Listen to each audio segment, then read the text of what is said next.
We're on the road again. There have been so many summits over the years, but anytime you've got a new president, and a new president who was greeted in Europe last summer as kind of a rock star, it is fun. What really takes the burnish off of the excitement of it is the gravity of the subject matter. The world's stuck in a very, very bad crisis. So for news purposes, it's a wonderful story. It's an important story, but it is a lot of fun. I don't know what enjoyment goes with it. I mean, it's interesting. It's interesting. It's exciting. Obviously, I mean, this is the first trip with President Obama to Europe, so all the journalists are really happy to be part of it. It's exciting because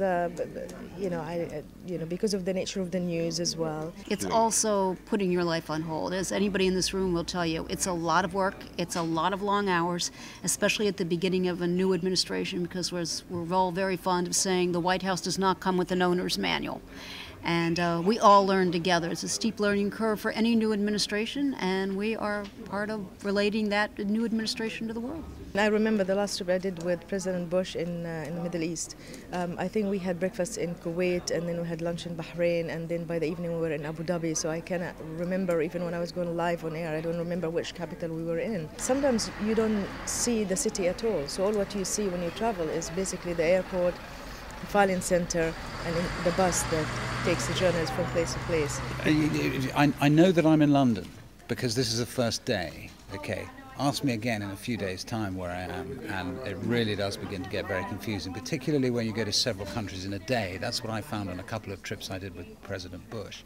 You really do lose track, and I have great sympathy with the occasionally presidents in the past have themselves got confused, haven't they? And I can really see that. Sometimes I leave the White House press schedule right next to the alarm clock so I can check, because I do begin to get... I always take my hotel room key and the little jacket it comes in with me, because I can't remember a hotel room day after day. But coming across the Atlantic, it's a little harder with sleep, but it usually doesn't hit me till the third or fourth day, by which time I'll be out of London and on into France. So yeah, it does get really, you become really dazed. You're very well looked after in a sense. I mean, here we are in this little bubble with as much coffee as we want to drink, etc., etc. But you become disoriented.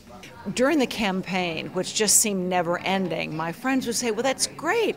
After the election, you can take time off. I said, well, then you've got the transition, a new president choosing a whole new staff. And they said, well, then after the inauguration. I said, that's the important part. After the inauguration comes the real governing. And of course, with the crisis and the global recession on top of it, it's a little like covering a war.